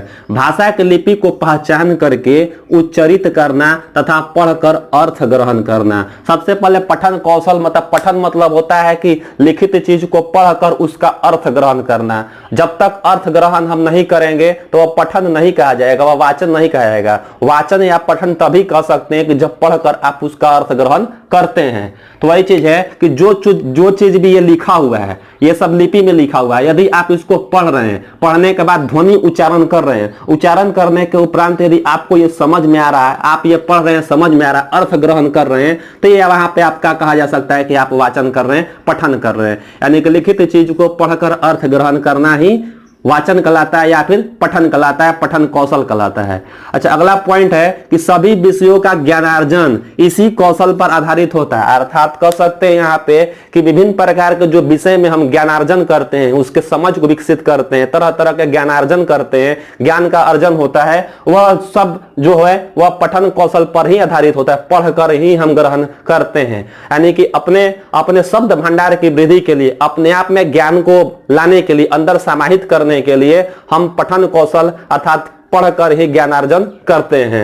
यहां पे और भी देखेंगे हम लोग कि सुनी हुई ध्वनि को, जो चीज भी, जितने सारे ध्वनियां हम सुने हुए हैं, उन सभी ध्वनियों को छपे हुए लिपि प्रतीकों के साथ संबंध स्थापित करके निहित भावों एवं विचारों को ग्रहण करना होता है। जैसे कि इससे पहले जो 2 कौशल जो होता था, उन 2 कौशल में हम लोग पहला कौशल समझते हैं श्रवण कौशल, उसके बाद आपका मौखिक कौशल था। उसमें किसी भी प्रकार का हम पठन का बात नहीं करते थे, सिर्फ सुन रहे थे और बोल रहे थे। तो वो सब जितने सारे वो ध्वनियां हैं, उन ध्वनियों को ये प्रतीक के रूप में, ध्वनि और प्रतीक को एक दूसरे के साथ संबंध स्थापित करके उसके निहित भावों को, उसके विचारों को यदि हम समझने का प्रयास करते हैं, समझ रहे हैं, ग्रहण कर रहे हैं, तो ये आपका कहा जाता है पठन कौशल कहा जाता है। इस प्रकार पठन कौशल के अंतर्गत देखते हैं पठन कौशल के प्रकार भी होते हैं कि पठन के प्रकार कितने होते हैं। तो पठन के दो प्रकार होते हैं, एक आपका पठन का प्रकार होता है सस्वर पठन और दूसरा आपका हो जाता है मौन पठन। पठन के दो प्रकार, सस्वर पठन और मौन पठन। सस्वर पठन के भी पुनः दो भाग होते हैं, व्यक्तिगत पठन और सामूहिक पठन। सस्वर पठन के दो भाग, व्यक्तिगत पठन और सामूहिक पठन। जबकि दूसरा जो मौन पठन जो है, इस मौन पठन का भी दो भाग होता है, एक गंभीर पठन होता है और दूसरा द्रुत पठन होता है। इन दोनों से भी प्रश्न पूछे जाते हैं, एक एक करके हम इसको समझेंगे। तो यहां पे देखिए सस्वर पठन के अंतर्गत आपका जो आपका व्यक्तिगत पठन होगा हम उसको भी देखेंगे अलग अलग करके, और उसके बाद सामूहिक पठन को भी देखेंगे। सस्वर पठन का मतलब होता क्या है? सस्वर पठन का मतलब होता है कि स्वर सहित पढ़ते हुए अर्थ ग्रहण करना पठन की प्रारंभिक अवस्था भी मानी जाती है। यानी कि यह जो चीज लिखा हुआ है या आपके सामने जो पाठ्य पुस्तक जो होता है, उस पाठ्य पुस्तक को आप स्वर के साथ पढ़ रहे, उच्चारण अंदर से निकालते हुए, आवाज निकालते हुए यदि आप पढ़ रहे हैं तो यह पठन जो कहलाता है सस्वर पठन कहलाता है। यानी कि स्वर के साथ पढ़ रहे हैं, पढ़ने के उपरांत आप उसका अर्थ भी ग्रहण कर रहे हैं, तो ये आपका सस्वर पठन कहलाता है। और यहाँ पे लिखा हुआ है कि पठन की प्रारंभिक अवस्था यही होती है, अर्थात कह सकते हैं यहाँ पे कि पढ़ाई जो हम लोग जो पढ़ते हैं, रीडिंग जो करते हैं, पढ़ने की जो प्रथम अवस्था जो होती है, प्रारंभिक अवस्था जो होती है, सस्वर पठन ही होता है। सस्वर पठन के अंतर्गत देखेंगे उसके उद्देश्य। सस्वर पठन भावानुकूल होना चाहिए, भावानुकूल या फिर कह सकते हैं विचारानुकूल होना चाहिए सस्वर पठन। अगला पॉइंट यहाँ पे लिखा हुआ है कि विराम चिन्हों का ध्यान रखना। सस्वर पठन के अंतर्गत जब कभी भी हम लिखित चीज को हम पढ़ते हैं, लिखित लिपियों को ध्वनि के रूप में हम उच्चारण करते हैं, तो उसमें बहुत सारे विराम चिन्हों का प्रयोग हुआ रहता है। उन विराम चिन्हों का प्रयोग जहां जहां हुआ है उसका उचित समझ विकसित करना, यह आपका उद्देश्य बनता है। दूसरा है शुद्धता एवं स्पष्टता का ध्यान रखना चाहिए पढ़ने समय, या फिर कह सकते हैं इन कौशल का विकास करवाने के लिए छात्रों में हमें उसके शुद्धता एवं स्पष्टता पर ध्यान देना चाहिए, ताकि बालक शुद्ध रूप से वह उसका उच्चारण कर सके और स्पष्ट रूप से उसको ध्वनियां निकल सके। उसके बाद है आत्मविश्वास का होना। पढ़ते समय हमें आत्मविश्वास के साथ पढ़ना चाहिए। आत्मविश्वास के साथ यदि हम पढ़ते हैं तो आपका उच्चारण शुद्ध हो सकता है, आप में स्पष्टता आ सकती है, इसीलिए आत्मविश्वास का होना बहुत ही आवश्यक है। हम यहाँ पे देख चुके हुए हैं सस्वर पठन के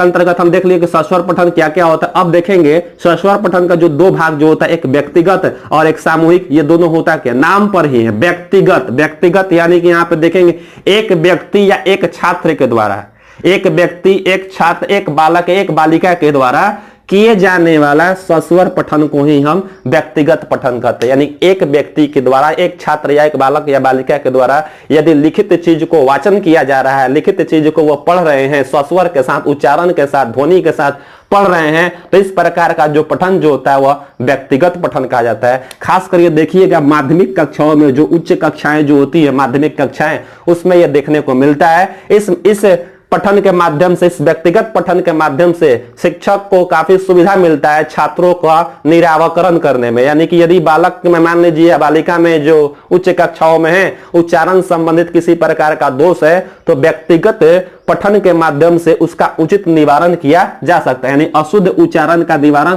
आसानी से किया जा सकता है व्यक्तिगत पठन के अंतर्गत। अगला जो है दूसरा पॉइंट जो बनता है इसका, इस सस्वर पठन के अंतर्गत जो दूसरा भेद है सामूहिक पठन। नाम पर यह सामूहिक मतलब समूह में दो या दो से अधिक व्यक्ति या फिर छात्रों के द्वारा किया जाने वाला सस्वर पठन को ही हम सामूहिक पठन कहते हैं। यहाँ पर एक व्यक्ति या एक छात्र थे, यहाँ पे दो या दो से अधिक छात्र या फिर कह सकते हैं बालक या बालिकाओं के द्वारा यदि लिखित चीज वाचन किया जा रहा है, पठन किया जा रहा है, तो इस प्रकार का जो पठन जो होता है वह जो कहा जाता है सामूहिक पठन के नाम से जाना जाता है। समूह में इसमें क्या होता है, यह छोटे छोटे कक्षाओं के लिए, देखिए यहाँ पे छोटी छोटी कक्षाओं के लिए, प्रारंभिक कक्षाओं में काफी सुविधा होती है। आप देखेंगे कि देखे होंगे कि जो प्रारंभिक कक्षा जो होती है, जैसे कक्षा 1 से 5 या फिर 6 से 8 है, उन कक्षाओं में जो बच्चे जो होते हैं समूह में हर काम करना सीख जाते हैं, समूह में ही पढ़ना सीख लेते हैं। तो इस प्रकार का यदि समूह में पढ़ाने की कोशिश किया जाए तो सामूहिक पठन काफी सुविधा होती है। इससे क्या होता है कि बालक के अंदर जो झिझक जो होती है वो समाप्त हो जाती है,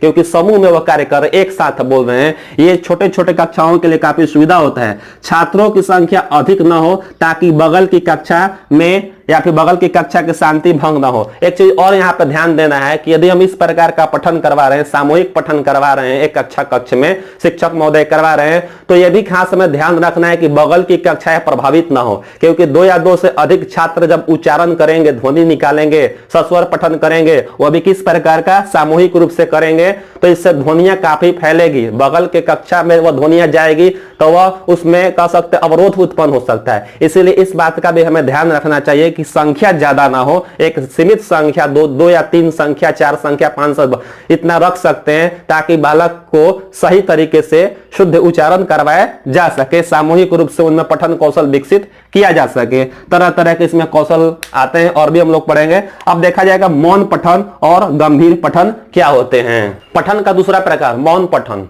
मौन पठन देखेंगे, मौन पठन में क्या होता है, नाम से ही मौन, मौन मतलब मौन धारण करना बिना आवाज का, यानी कि लिखित सामग्री को चुपचाप, जो भी लिखित सामग्री हो, जो भी पाठ्य पुस्तक हो वह लिखित रूप से रहती है, उन लिखित सामग्री को चुपचाप बिना आवाज निकाले पढ़ना तथा अर्थ ग्रहण करना, ये मौन पठन कहलाता है। जो भी सामग्री आपके पास उपलब्ध है या छात्र के पास जो उपलब्ध है, यदि वह उस चीज को पढ़ रहे हैं, कैसे पढ़ रहे हैं, बिना आवाज निकाले हुए, चुपचाप बिना आवाज निकाले यदि उसका पढ़ रहे हैं, पढ़ने के उपरांत यदि उसका अर्थ भी ग्रहण कर रहे हैं, तो इस प्रकार का जो पठन कहलाता है मौन पठन कहा जाता है। मौन पठन के अंतर्गत हम देखते हैं क्या क्या इसका महत्व, क्या क्या इसका खूबियां है। जैसे कि मौन पठन करते समय आपको थकान की कम होती है, थकान नहीं होता। थकान की कमी का अर्थ यहाँ पे यह है कि जैसे कि इससे पहले हम सस्वर पठन करते थे, आवाज अंदर से निकाल कर किया जाता था, तो उसमें काफी ज्यादा थकावट उत्पन्न होती थी। लेकिन ये क्या है, मन मन में ही पढ़ना, चुपचाप पढ़ना, तो इससे क्या होगा, जाहिर सी बात है कि इससे हमारा थकान उतना नहीं होगा, थकान में कमी होगी। साथ ही साथ जो वाग्य यंत्र है जहां से आवाज हमें निकलती, इस पर ज्यादा जोर नहीं दे देना पड़ता है, ये हो गया। साथ ही साथ इसमें नेत्र और मस्तिष्क जो होते हैं काफी सक्रिय हो जाते हैं, क्योंकि हम इसमें ध्यान केंद्रित करके पढ़ रहे हैं, बिना आवाज निकाले पढ़ रहे हैं, नेत्र और मस्तिष्क सक्रिय हो जाते हैं। एकाग्रचित एवं ध्यान केंद्रित रहता है, यानी अर्थ यहाँ पर यह है कि यदि हम मौन पठन करते हैं तो मौन पठन से ध्यान हमारा एकाग्रचित रहता है, या फिर कह सकते हैं ध्यान केंद्रित रह सकता है। समय की बचत किस प्रकार से होती है मौन पठन करते समय? मौन पठन करते समय समय की बचत अर्थ यह है कि हम कम समय में ज्यादा चीज पढ़ सकते हैं। एक श्रीमती ग्रे एवं रिस के अनुसार, ये भाषाविद थे, इनके अनुसार क्या कहा गया है, श्रीमती ग्रे एवं रिस के अनुसार एक परीक्षण के उपरांत इन्होंने प्राप्त किया जानकारी क्या बताते हैं कि कक्षा 6 के जो छात्र या फिर कह सकते छात्राएं होती है, वह 1 मिनट में, यानी 1 मिनट में सस्वर पाठन यदि करते हैं तो 170 शब्द वो बोल पाएंगे। सस्वर पाठन यदि करेंगे तो 170 शब्द बोलेंगे, जबकि मौन पाठन के द्वारा वही समय में यानी 1 मिनट में ही वह 210 शब्द बोल पाते हैं। अर्थ यहां पर यह है कि मौन पठन में हम ज्यादा शब्द का उच्चारण कर सकते हैं, जबकि सस्वर पठन में आवाज के साथ उच्चारण करना पड़ता है, तो वहां पे शब्दों की संख्या कम हो सकती है। अनुशासन बनाए रखने में और चिंतन विकसित करने में काफी मदद करता है यह मौन पठन। अनुशासन बनाए रखने में शोरगुल का न होना, यानी कि चूंकि सभी बालक मन में ही पढ़ेंगे, मन में हम भी पढ़ सकते, आप भी पढ़ सकते, छात्र भी पढ़ते हैं, तो उस प्रकार क्या होता है कि अनुशासन भंग नहीं होता है। बगल का जो लोग जो होते हैं या फिर बगल के जो छात्र होते हैं या बगल की कक्षाएं जो होती है वह प्रभावित नहीं होती है, यानी कि वह कह सकते हैं उसमें किसी भी प्रकार का समस्या उत्पन्न नहीं होती है। तो अनुशासन बनाए रखने में काफी मदद करता है। साथ ही साथ यहाँ पे चिंतन विकसित करने में, मानसिक विकास का संदर्भ में अगर देखा जाए तो चिंतन विकसित करने में काफी मदद करता है। अगला एक पॉइंट बनता है कि स्व अध्याय की आदत रुचि जागृत करने में तथा गहन अध्ययन। स्व अध्याय की रुचि जागृत करने का अर्थ है कि खुद से इच्छा जाहिर हो, किसी चीज को पढ़ने के प्रति प्रेरित होते हैं। स्व अध्याय रुचि जागृत करने में मौन पठन काफी सहायक होता है। और साथ ही साथ गहन अध्ययन करना है, किसी भी विषय वस्तु के बारे में यदि हमें गहन अध्ययन करना है, जानकारी लेना है, डीपली पूरा जानकारी लेना है, तो मौन पठन काफी मदद साबित करता है, मददगार होता है। तो यहाँ पे देख लेंगे। अगला उद्देश्य कुछ यहाँ पे है कि मौन पठन के क्या क्या उद्देश्य होते हैं। पठित सामग्री के केंद्रीय भाव को समझना, जो भी हमारे पास जो सामग्री होती है पढ़ने के लिए, जो भी हमारे पाठ्य पुस्तक जो होते हैं, या छात्र के साथ हो या फिर आपके पास हो या मेरे पास हो, किसी के भी पास यदि पठित सामग्री है तो उस पठित सामग्री के केंद्रीय भाव को समझने में काफी मदद करता है। यानी कि उस पूरे सामग्री में क्या भाव निकल कर सामने आता है, क्या अर्थ निकल कर सामने आता है, उस चीज को समझने में काफी मदद करता है। अगला है पठित सामग्री का निष्कर्ष निकालना। वही अंततः इसे जो सामग्री है, जो चीज हम पढ़े, मान लीजिए कोई कहानी ही पढ़े हुए हैं, उस कहानी का क्या निष्कर्ष निकलता है, निष्कर्ष निकालने में काफी मदद करता है। अगला पॉइंट बनता है पठित सामग्री पर पूछे गए प्रश्नों का उत्तर दे सकना। यानी कि जो पठित सामग्री है, छात्र से यदि पढ़वा रहे हैं या फिर खुद पढ़े हुए हैं, तो उसमें से यदि कोई प्रश्न आपसे कोई पूछ रहा है तो उन प्रश्नों का उत्तर देने में काफी मदद मिलता है। क्योंकि जब आप मौन पठन करके पढ़ेंगे तो ध्यान एकाग्रचित होता है, उसमें सारी बातों को हम अपने मन मस्तिष्क में बैठा लेते हैं। तत्पश्चात कोई भी प्रश्न यदि पूछा जाए तो आसानी से हम उसका उत्तर दे सकते हैं। अगला इसके माध्यम से हमें उपसर्ग, प्रत्यय, संधि विच्छेद के द्वारा शब्द का अर्थ जान लेने में काफी सुविधा होती है। मौन पठन करते समय आपको बहुत सारे ऐसे शब्द जो होते हैं वो जो कि बड़े शब्दों को जोड़कर छोटा कर दिया जाता है, उसका अंतर जानने के लिए, उसका भाव जानने के लिए मौन पठन काफी मदद करता है। मूल तथ्यों का चयन करने में पठक, जिसे कि लिखित सामग्री जो होता है, जो भी हमारे सामने लिखित सामग्री होता है, बहुत ज्यादा पेज में अगर है तो हमें क्या चयन करना है, मूल चीज को चयन करना है। तो मूल तथ्यों को निकालने के लिए ये उपयोगी है। उन चीजों का जानकारी लेने के लिए मौन पठन काफी सुविधा प्रदान करता है। तो इस प्रकार से मौन पठन हो जाते हैं। मौन पठन के अंतर्गत हम देखें थे कि मौन पठन के दो भाग होते हैं, एक गंभीर पठन होता है और दूसरा द्रुत पठन होता है। तो गंभीर पठन क्या होता है? गंभीर पठन के अंतर्गत हम देखेंगे, चूंकि ये दोनों भी, इसमें भी ऐसा नहीं है कि आवाज निकालना है, ये भी मौन होकर ही पढ़ना है, बिना आवाज निकाले ही पढ़ना है, चुपचाप बिना आवाज निकाले पढ़ना है, गंभीर पठन में भी और द्रुत पठन में भी। देखेंगे गंभीर पठन में भाषा पर अधिकार यदि करना हो, किसी भी प्रकार का कोई भाषा हो, हिंदी भाषा हो या अंग्रेजी भाषा, उर्दू भाषा हो, संस्कृत भाषा, कोई भी भाषा पर यदि हमें अधिकार प्राप्त करना है, यानी कि उस पर और भी ज्यादा हमें निखार लाना है, तो इस प्रकार का हम गंभीर पठन कर सकते हैं। विषय वस्तु पर अधिकार प्राप्त करना, कोई भी विषय के यदि आप शिक्षक हैं या फिर उस विषय में ज्ञाता, उस विषय में अपने आप को ज्ञानार्जन करना है और अधिक से अधिक ज्ञानार्जन करना है, तो उस चीज के लिए हम यह गंभीर पठन कर सकते हैं, विषय वस्तु पर अधिकार प्राप्त करने के लिए। नवीन सूचना प्राप्त एकत्र करने में भी काफी सुविधा मिलता है। कोई भी लिखित चीज है, लिखित चीज आपके सामने पड़ा हुआ है, उस चीज में से यदि हमको नवीन चीज, नवीन जानकारी उसमें से निकालना, एकत्र करना है, तो गंभीर पठन के माध्यम से हम सूचना निकाल सकते हैं, उसका एक हम अपने से रिपोर्ट बना सकते हैं। उसके बाद केंद्रीय भाव की खोज, यानी कि पूरा चीज लिखा हुआ है, इसमें क्या भाव छिपा हुआ है, क्या अंततः निष्कर्ष निकलकर सामने आता है, इस प्रकार का हम गंभीर पठन के माध्यम से निकाल सकते हैं। उसके बाद देखिए गंभीर हो गया, अब हम लोग देखेंगे द्रुत। द्रुत का मतलब होता है तेजी से पढ़ लेना, यानी कि सरसरी निगाहों से देख लेना। तो कैसे हम करेंगे द्रुत सामग्री का पठन?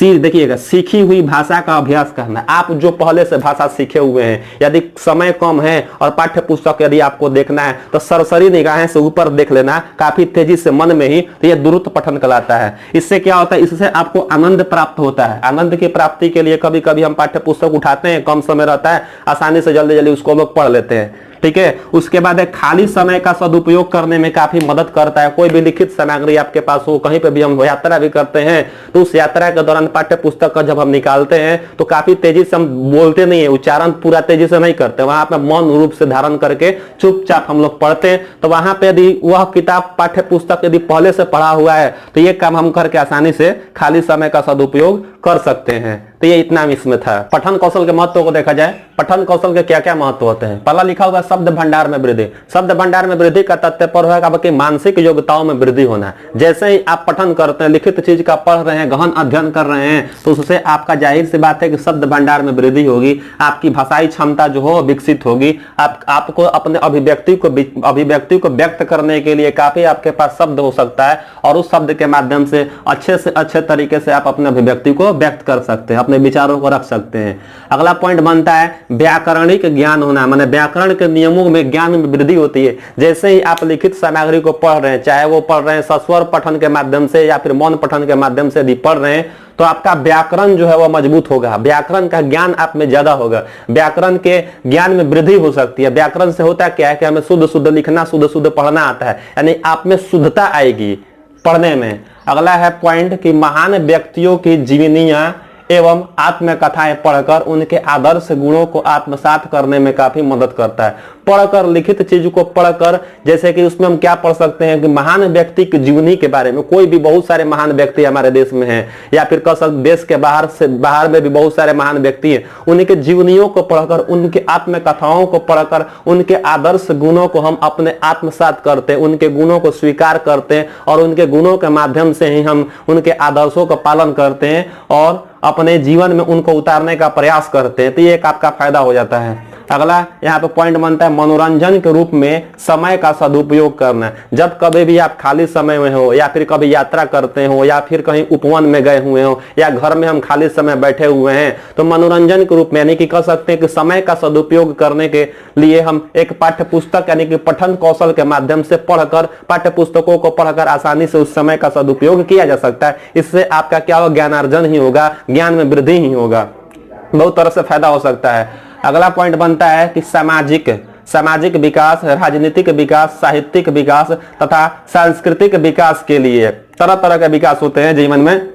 उन सब विकासों के लिए आलोचनात्मक दृष्टिकोण विकसित करने में, देखिए यहाँ पे लिखा आलोचनात्मक दृष्टिकोण। आलोचनात्मक दृष्टिकोण मतलब होता है कि कोई भी तथ्य का सकारात्मक पहलू और नकारात्मक पहलू दोनों को जानकारी लेना। ऐसा नहीं कि सिर्फ हम नकारात्मक पहलू देख रहे हैं, सकारात्मक पहलू नहीं, यानी कि व्यक्ति विशेष के अंदर आलोचनात्मक दृष्टिकोण विकसित करने के लिए, यानी कि हर पक्ष के, या फिर चाहे वो सामाजिक से हो, या राजनीतिक से हो, या साहित्यिक से संबंधित हो, या फिर सांस्कृतिक से संबंधित हो, आप उसके सकारात्मक पहलुओं को भी और नकारात्मक पहलुओं को भी जानिए, अर्थात आलोचनात्मक दृष्टिकोण आप में विकसित हो सके, आलोचनात्मक दृष्टिकोण का विकास सके। ये शब्द, ये आपका कौशल विकसित करता है, पठन कौशल में काफी सुविधा मिलता है पठन कौशल के माध्यम से। अगला पॉइंट बनता है कि पठन के माध्यम से शब्दों पर उचित बल दिया जाता है। ये पॉइंट एक बनता है कि पठन के माध्यम से कोई भी शब्द है, कौन से शब्द पर हम ज्यादा जोर डालते हैं, कौन से शब्द पर हमें कम बल डालना है, इसके माध्यम से आसानी से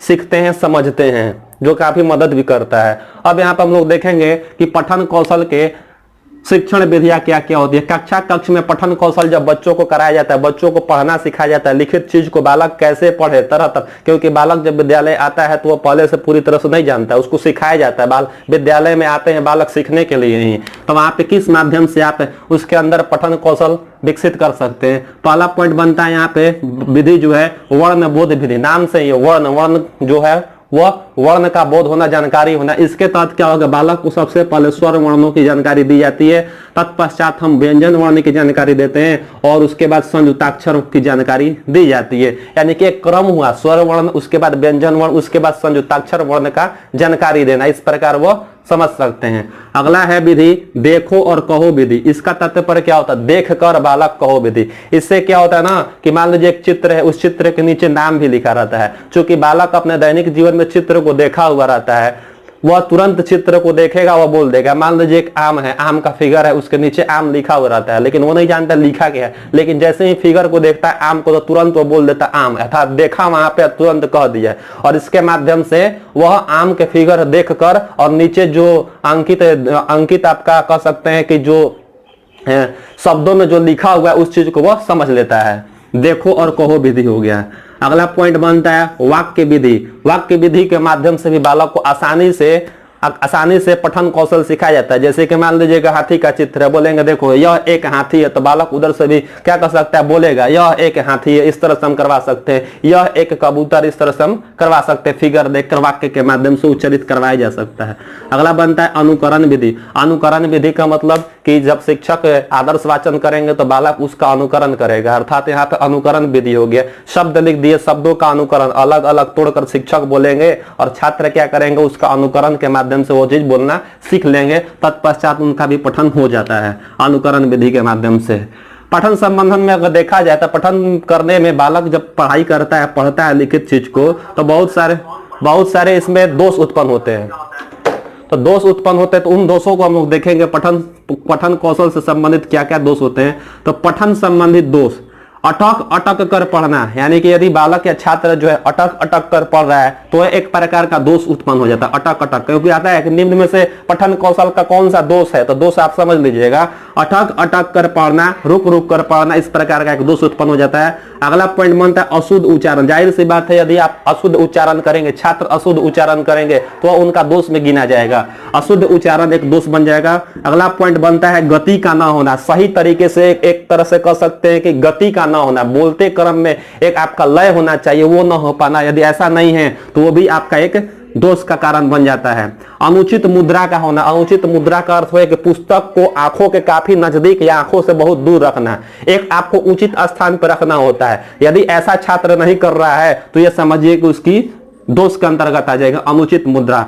दृष्टि दोष, यानी कि कह सकते हैं कि नेत्र का कमजोर होना, आंखों से कम दिखाई देना, इससे क्या होता है, बालक सही तरीके से देख नहीं पाता है और सही तरीके से वो पढ़ नहीं पाता है, ये भी एक दोष के कारण बन जाते हैं। दृष्टि दोष शारीरिक दोष के अंतर्गत आ जाता है। अगला है मार्गदर्शन का अभाव, बालक का मार्गदर्शन यदि सही तरीके से न दे, कौन से शब्द को कैसे पढ़ना है, मान लीजिए शिक्षक तो कर ही रहे हैं और कभी कभी ऐसे देखने को मिलता है कि शिक्षक के द्वारा सही मार्गदर्शन न मिल पाता है बालक को, उसके कारण भी बालक के अंदर में ये दोष उत्पन्न हो जाते हैं। तो वही है मार्गदर्शन का अभाव। तो इन सब दोषों को दूर कैसे किया जाए, कौन कौन सी विधियां ऐसी बताई गई जो इस प्रकार की विधि को हम दूर कर सकते हैं। तो यहाँ पे है पठन संबंधित दोषों का निवारण, आवृत्ति और पुनरावृत्ति। आवृत्ति पुनरावृत्ति का मतलब होता है कि शब्दों का पुनरावृत्ति करना, एक बोलेगा अगला उसका अनुकरण के माध्यम से करेगा, इस प्रकार के कई जटिल जटिल शब्दों का हम आवृत्ति पुनरावृत्ति के माध्यम से शुद्धिकरण कराया जा सकता है। मान लीजिए कुछ ऐसे शब्द होते हैं जो बालक नहीं बोल पाते हैं, तो करते क्या, मान लीजिए शिक्षक उस शब्द का उच्चारण किए, छात्र सुनेगा और उसके बाद उपरांत वो उसका उच्चारण करते हैं, पुनरावृत्ति करते हैं।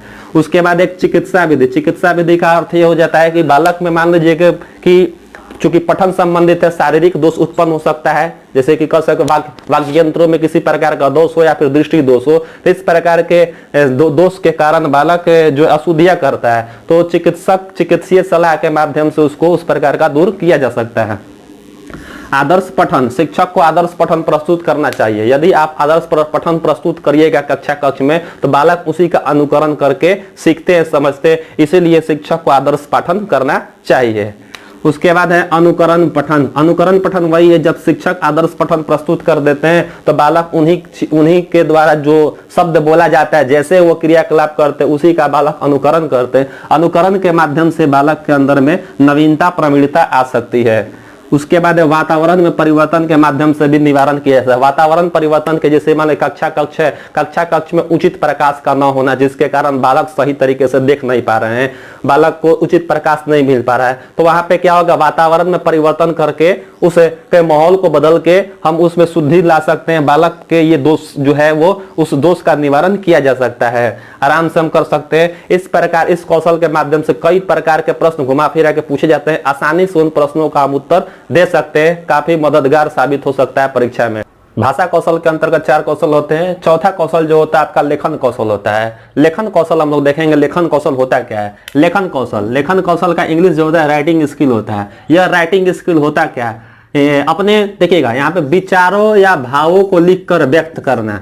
आपके अंदर जो भी विचार है, जो भी आपका भाव अंदर आया हुआ है, उन विचारों भावों को हम कैसे लिखें, यानी कि लिख कर यदि हम व्यक्त कर रहे हैं, लिख कर यदि उसके भावों को हम व्यक्त कर रहे हैं, तो यह जो लेखन कहलाता है, यह जो कौशल कहलाता है, लेखन कौशल के नाम से जाना जाता है। यानी कि इसके अंतर्गत होता क्या है, हम ध्वनियों को प्रतीकों के रूप में, हमारे अंदर से जो जो ध्वनियां उत्पन्न हो रही है, जो ध्वनि हम अपने विचारों के माध्यम से निकाल रहे हैं, उन ध्वनियों को प्रतीकों के रूप में, ये जितने सारा ये सब चीज आपको लिखा हुआ है ये प्रतीक है, ये सब जितने सारे हैं प्रतीक के रूप में माना जाता है। इन प्रतीकों के रूप में यदि हम व्यक्त करते हैं, साथ ही साथ लिपिबद्ध किया जाता है कि कोई ना कोई भाषा, सब भाषा एक लिपि में लिखी जाती है, तो वह लिपि के रूप में व्यक्त करना ही आपका लेखन कौशल कहलाता है। अपने विचारों को लिख कर व्यक्त करना ही लेखन कौशल कहलाता है। लेखन कौशल के कुछ उद्देश्य देखेंगे, क्या क्या उद्देश्य इसके होते हैं। पहला देखेंगे कि भावों को क्रमबद्ध रूप से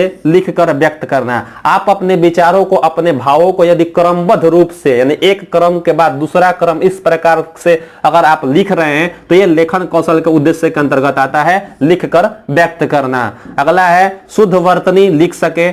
इसके अंतर्गत एक और है कि अपने विचारों को जो लिखना है, भावों को लिखना, उसमें शुद्धता हो, न कि अशुद्धियां हो। तो शुद्ध रूप से वर्तनी का प्रयोग करके लिख सके, साथ ही साथ सुलेख लिख सके। सुलेख का मतलब होता है सुंदर लिखावट। अपने विचारों को तो आप लिख रहे हैं, साथ ही साथ यह भी ध्यान रखना है कि वह लिखावट कैसी हो, तो सुलेख हो, सुंदर लेख हो, यह भी ध्यान देना है। उसके बाद उद्देश्य आता है कि ध्वनि समूह हो, शब्द मुहावरों का ज्ञान प्राप्त कर सके। छात्र हो या फिर कोई भी व्यक्ति हो, यदि लेखन कौशल के माध्यम से उनके अंदर ध्वनि समूह या फिर कह सकते हैं शब्द मुहावरे का ज्ञान अर्जन हो सके, वह ज्ञान प्राप्त कर सके, यह आपका उद्देश्य है लेखन कौशल के अंतर्गत। हम देखेंगे आगे कि लेखन कौशल के क्या क्या गुण होने चाहिए, कौन कौन से इसके गुण हैं। देखिए यहाँ पे लेखन कौशल के अंतर्गत लेखन सुंदर हो, स्पष्ट हो एवं सुडौल हो। जब कभी भी छात्र लिखे या आप लिखें, जब भी आप लिखते हैं अपने विचारों को, तो वह कैसा होना चाहिए आपका लिखावट? आपका लिखावट सुंदर होना चाहिए, स्पष्ट होना चाहिए एवं सुडौल होना चाहिए, ताकि काफी इसका प्रभाव उत्पन्न हो सके। इसीलिए इस प्रकार से होना चाहिए। अगला है प्रवाहशीलता एवं क्रमबद्धता हो। आप अपने विचारों को एक क्रम के रूप में लिखिए, एक क्रमबद्ध रूप से लिखिए। अब ऐसा नहीं कि बिना अक्रमबद्धता रूप से, उससे क्या होगा, अच्छा नहीं लगेगा। यानी कि कह सकते हैं प्रभाव उत्पन्न करने के लिए आपका जो लिखावट जो है, आपकी जो कह सकते हैं भाषा शैली जो है, वह क्रमबद्ध रूप से होना चाहिए। भाषा एवं शैली, देखिएगा, भाषा एवं शैली में प्रभाव उत्पादकता हो। जब कभी भी आप जिस भाषा में लिख रहे हैं, चाहे इंग्लिश में लिखिए या फिर कह सकते हैं हिंदी में लिखिए, तो उसमें आपका शैली, लेखन शैली होना चाहिए, क्या किस प्रकार से लिखना है, ताकि इससे क्या होगा, आप उसके लिखित सामग्री पर प्रभाव उत्पन्न होगा। तो इसीलिए प्रभाव उत्पादकता के लिए भाषा और शैली दोनों अच्छा होना चाहिए। भाषा व्याकरण सम्मत हो। व्याकरण सम्मत का तात्पर्य होता है कि शुद्धता झलकना, क्योंकि व्याकरण से ही हमें शुद्ध लिखना पढ़ना आता है। तो इसीलिए व्याकरण से संबंधित जो भी जानकारियां, जो भी आपका नियम है, उस नियम के अनुसार ही हमें लिखना चाहिए, व्याकरणीय नियमों से संबंधित हो।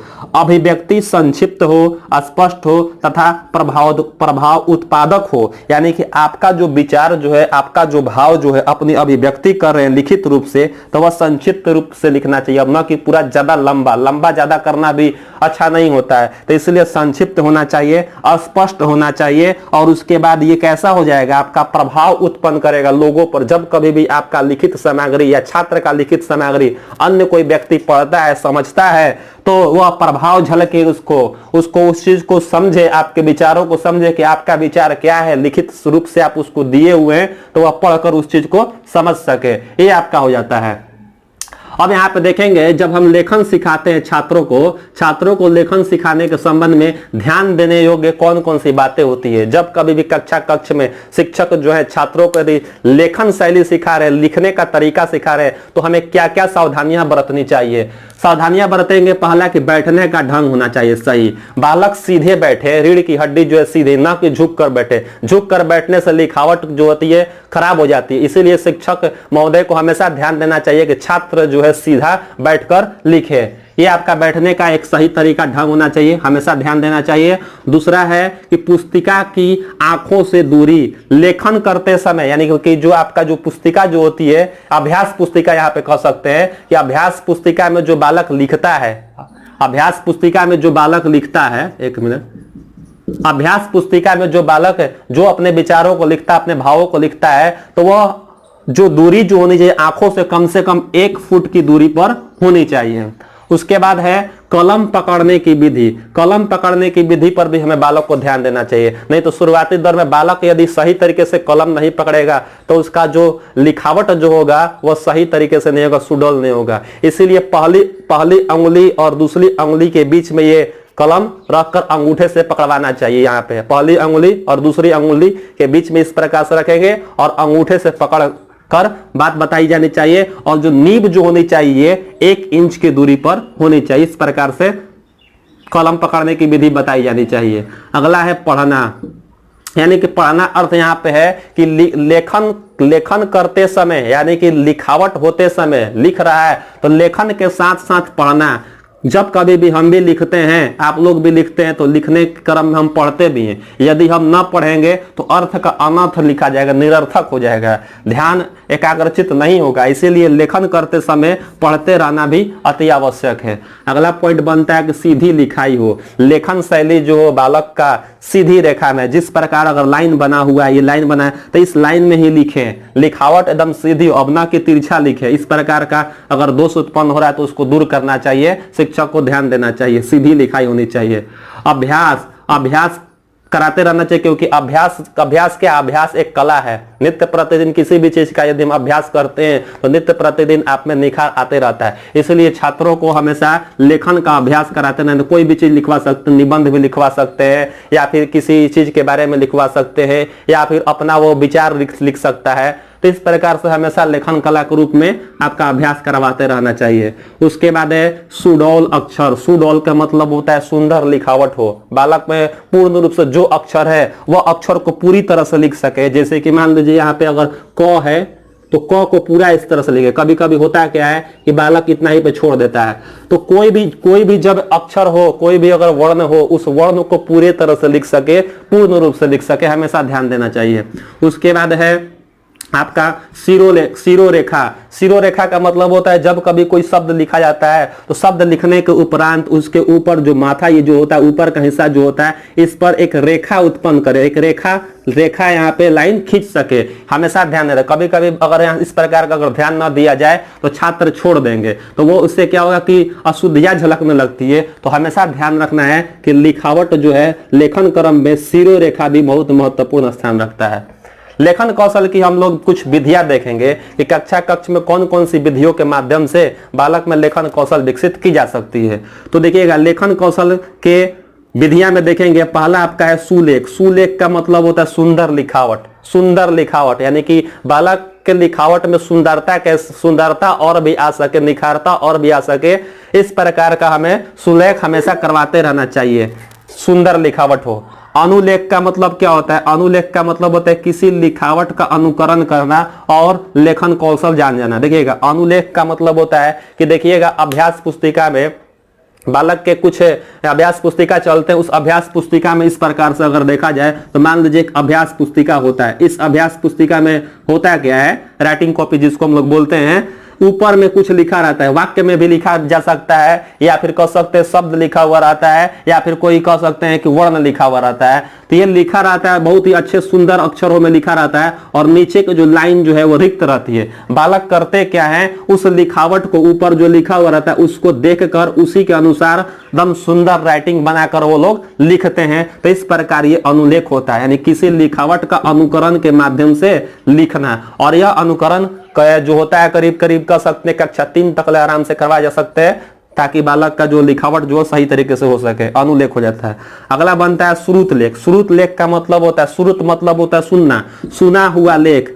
सुना हुआ लेख यानी कि श्रुत लेख। जब कभी भी देखिएगा कक्षा में शिक्षक क्या करते हैं, श्रुति लेख लिखवाते हैं। श्रुति लेख मतलब कि शिक्षक बोलते हैं और छात्र सुनकर उस शब्द को या फिर वाक्य के रूप में बोल रहे तो वाक्य को लिखते हैं। इसके पीछे मुख्य उद्देश्य ये होता है कि बालक की वर्तनी में शुद्धता आवे। सुंदर लेख यानी कि श्रुत लेख में उद्देश्य ये नहीं होता है कि बालक का लिखावट सुंदर हो, क्योंकि आप यहाँ पे करवा रहे हैं सुलेख में। सुलेख में आपका सुंदर लिखावट होगा, जबकि श्रुत लेख का उद्देश्य होता है कि बालक में शुद्धता आ सके, उसकी वर्तनी में शुद्धता आ सके। इस प्रकार से हम लोगों ने लेखन कौशल की ये विधियां हो जाती है। भाषा कौशल के अंतर्गत हम लोग चारों कौशल पढ़ लिए हैं। चारों कौशल के अंतर्गत हम लोगों ने चारों कौशल को देखा। इन चारों कौशलों से विभिन्न प्रकार के प्रश्न पूछे जाते हैं। हिंदी का जो आपका 15 नंबर का जो भाषा शिक्षण से प्रश्न पूछे जाते हैं, 15 जो पूछा जाता है गद्यांश एवं पदांश से पूछे जाते हैं, तो काफी आसान हो जाता है इन 300 प्रश्नों को हल करना। 15 प्रश्न जो होते हैं आपका भाषा से संबंधित होता है। भाषा में कितने प्रकार के कौशल होते हैं, भाषा के चारों कौशल क्या है, सब सारा चीज बता दिया गया है। इसको आपको आराम से देखिएगा, और ताकि विभिन्न प्रकार के प्रश्न जो आए उस प्रश्नों को हम आसानी से हल कर सकते हैं, काफी सुविधा मिलेगी। आज के लिए इतना ही रहेगा। अगले वीडियो में हम लोग हिंदी भाषा शिक्षण से संबंधित कुछ और तथ्यों को समझेंगे। आज के लिए इतना ही, धन्यवाद।